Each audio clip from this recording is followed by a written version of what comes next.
Oke teman-teman, konnichiwa. Buat yang penasaran, ngabisin berapa lama sih dan berapa biaya buat sampai ke Jepang melalui LPK? Di sini bukannya untuk endorse, tapi emang untuk sharing aja. Mulai dari biaya sampai pelajaran apa aja yang dipelajarin biar bisa sampai ke Jepang. Sama kok, saya juga bener-bener dari nol, dari nggak tahu apa yang namanya Jepang, jadi simak aja video. Jadi awal mulanya itu dapat info dari tetangga kan, kalau ada lowongan kerja untuk luar negeri dan itu ke Jepang dengan gaji yang lumayan lah tinggi. Nah dari situ mulai tertarik lah sama Jepang, akhirnya nyari tahu tentang Jepang dan buat step by stepnya lah pengiriman sampai Jepang itu gimana. Jadi ketemulah waktu itu dengan LPK ini. Jadi kita itu belajar kurang lebih 1 tahun gitu sampai berangkat. Jadi 3 bulan di awal itu benar-benar fokus belajar karena kan aku dari nol ya. Jadi dari nol sama sekali nggak ngerti yang namanya bahasa Jepang sama sekali. Jadi benar-benar belajar dari nol, mulai dari huruf Jepang, kosakata Jepang, sama budaya-budaya Jepang. Itu 3 bulan di awal tuh benar-benar buat belajar bahasa Jepang doang. Nah untuk biaya yang dihabiskan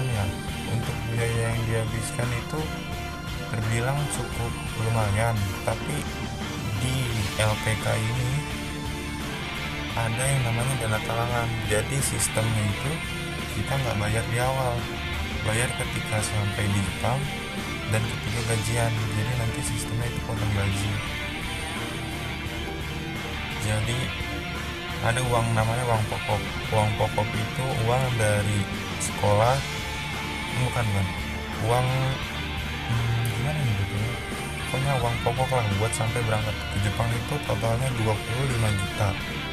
Nah dari 25 juta itu udah diurus semua, mulai dari visa, paspor,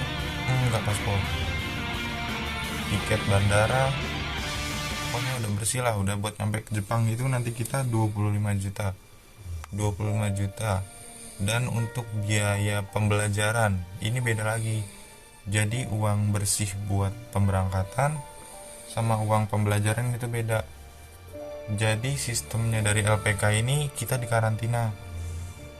Kalau emang udah deal untuk mendaftar dan udah bahasanya itu udah benar-benar mau lah buat pergi ke Jepang, jadi kita masuk.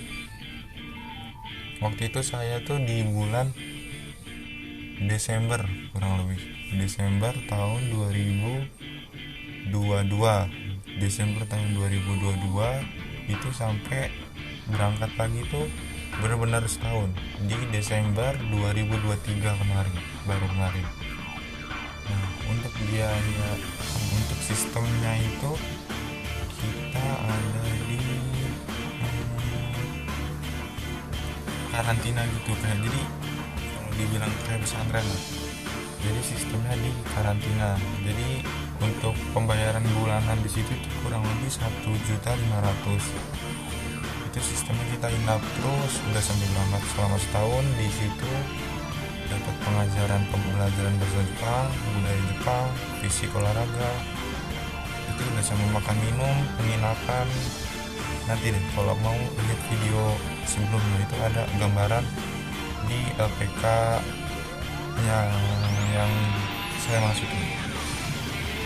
Jadi kurang lebih itu dana bulanan yang ada di LPK sama dana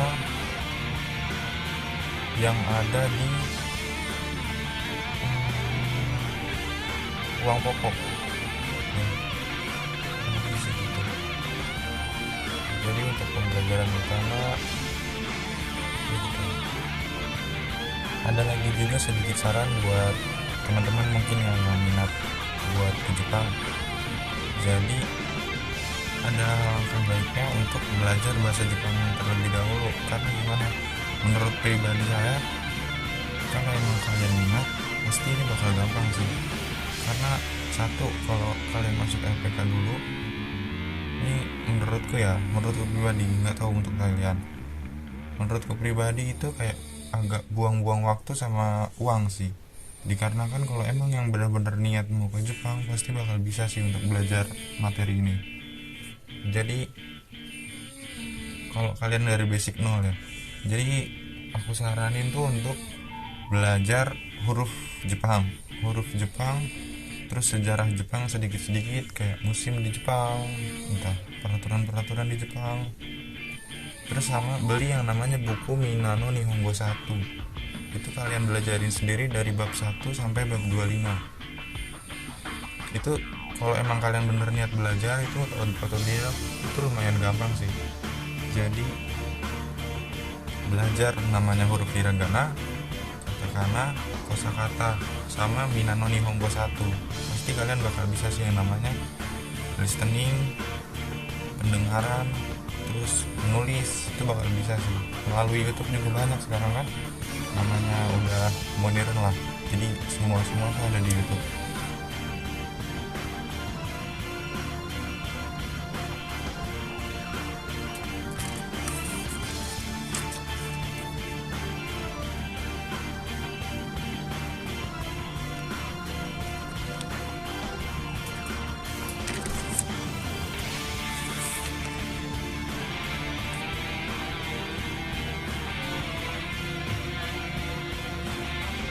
Nah, itu aja saran dari aku, belajar terlebih dahulu buat ngedapetin yang namanya sertifikat N5. Itu kan ada yang namanya sertifikat N5. N5 itu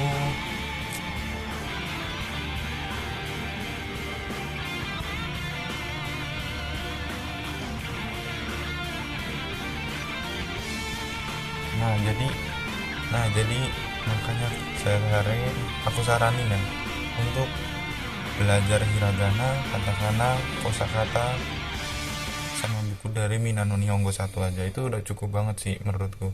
Jadi pas nanti kalian masuk ke LPK, kalian tinggal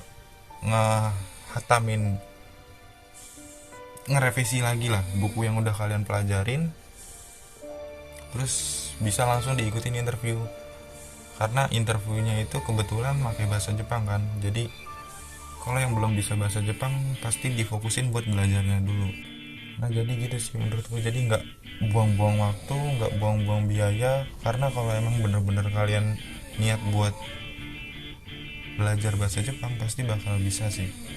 Dari bab 1 sampai bab 25 itu nanti aku spill deh videonya seperti apa, dan huruf-huruf hiragana, katakana itu kayak gimana.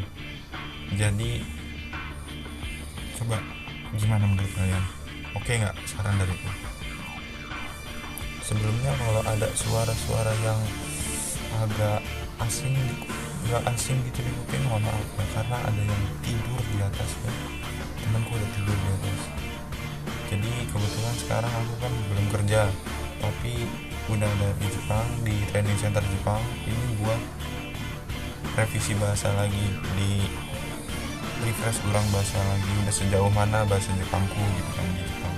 Jadi selama sebulan sebelum masuk ke Kaisha ini ada di training center Jepang dulu untuk belajar bahasa Jepang.